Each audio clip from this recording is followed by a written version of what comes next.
Hello, Monday, new week. Right, your brain should be working, so cop a load of this. First up from The Economist, we've got public finances as a percentage of GDP. These are the receipts, money coming in to the finances of the United States and the Euro area as a percentage of GDP.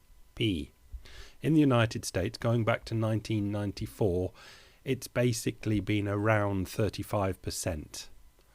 In 1994, it looked like it was about 34. It went up to 35. It's been down to 33, and now it's about 33 again. 33% of GDP coming in to Washington as receipts to the government, taxes. In the euro area, it's been a lot more stable, basically 45, 46 since 1994, 45 or 46 compared to the United States at 33, 35. Moving on. A Steve Keen chart, but used in The Economist.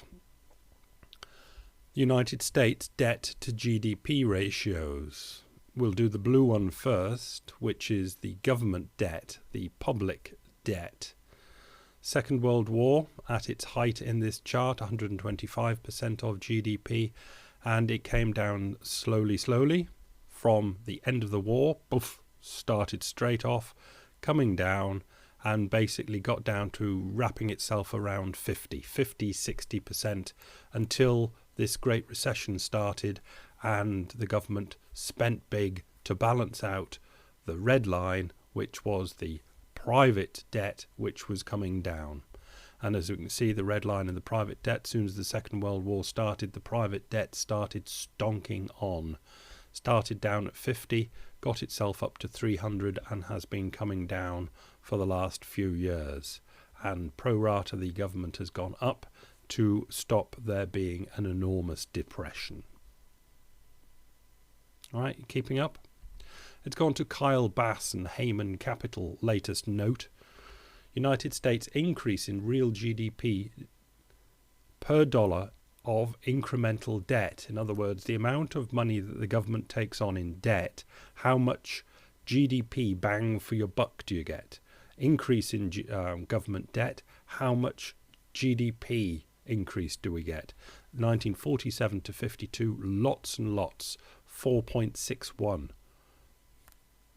Prorated $4.61 of GDP increase for each $1 of debt that the government took on. In 53-84 it was 0.63, 85 to 2000 it was 0.24, and in the last decade it's been 0.08, basically bugger all. The government debt that is taken on does not give any increase in GDP. But note, in this chart there's a horrible mashing up of dates. The first column is 1947 to 52, which is a 5-year period. The next one is 53 to 84, which is a 31-year period. 85 to 2000, a 15-year period. And here we've got an 11-year period at the end. You can do anything with statistics, but this does give us a good impression that taking government debt on doesn't actually increase GDP anymore, if it ever did. More interestingly, still from the same Heyman Capital note, Kyle Bass, who goes on to actually, he's gone for the Widowmaker. He's betting against Japan. Will he be the one that's right? But that's later in the note, and I don't take any notice of it in this presentation. Total global credit market debt in billions of dollars, which makes up trillions quite quickly. Total global credit market debt.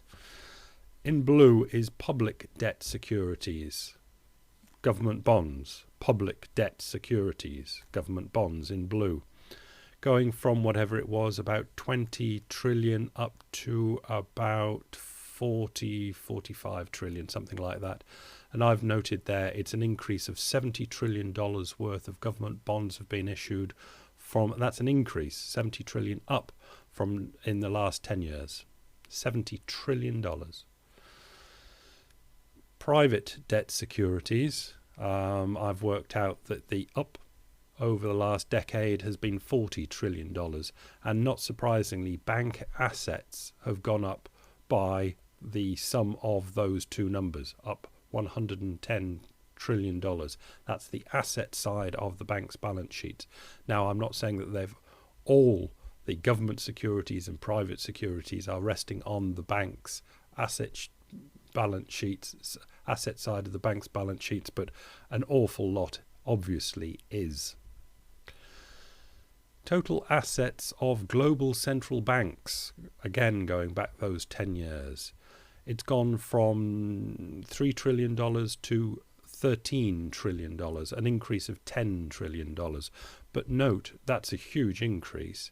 And if you do percentage increase or percentage of GDP increase, it's monstrously big. But note the number, it's going from $3 trillion at the central bank's asset side to $13 trillion, an increase of $10 trillion. Or if you compare it to the last chart, the total global credit market debt, where we got an increase of $110 trillion, it's only 10% of the increase of the global credit market debt, including private and government debt securities. Only 10% has gone to the central banks. The big increase is in government debt issuance and private debt issuance. Last one, I've got it noted as 3D, see if it all works out that way. Compound annual growth rate of various economic indicators. Right, so at the end, that big red sticky up column with 16.4 written at the top of it is major central bank balance sheet expansion. The central bank's balance sheet expansion to go up that $10 trillion over the last decade has necessitated an annual average increase of 16.4%, which is big. But don't forget, it's only going up $10 trillion as opposed to the other credit markets, which has gone up $110 trillion. So when we go to the global credit market, which was the second column back there, its increase is less than the central banks at 10.7% increase per annum. And that's what it's doing. Global credit markets, private and public debt issuance is going up over 10% per year. But the numbers are so much bigger than the central bank's numbers, which gives us the blue sticky up one, which is a real GDP increase of a mere under 4%, 3.9%, and a global population increase of 1.2%. So it's nothing to do really with the global population. That's ticking up nicely at 1% or something. But the credit issuance, debt issuance, is going at 10, 11%, which is only giving us a 4% GDP increase. So there's lots of debt being pumped out there, but not that you don't get the pro rata amount of transactions. And the world is trying to decide now whether that is sustainable or not. And basically it is sustainable as long as it's sustained. As long as the credit market debt is being increased, the banks can take it on, or some people can take it onto their balance sheet. In other words, some people can actually buy up this debt. And what's happening at the moment is the central banks, let's say, are taking 10% of it to give everybody else confidence that you can take on the 90, because if push comes to shove and there's a bit of an argy-bargy about the price of things, we'll boost up our 10% to maybe 20% to keep the asset prices up of this debt. So the 90% is sold to the world of investment people who can make money out of it. And as long as that's being sustained, it will be sustained. But it's basically being sustained on the back of the central banks buying 10% of it. And GDP increasing 4% on the back of it.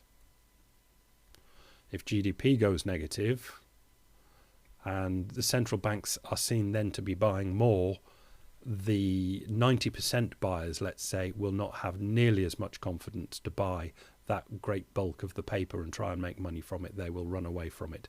And then if the central bank has to take more and more on and GDP keeps going down, that's where you get your explosion. But for the moment, it's just about working. But it's Monday. See how we go by the end of the week. Bye.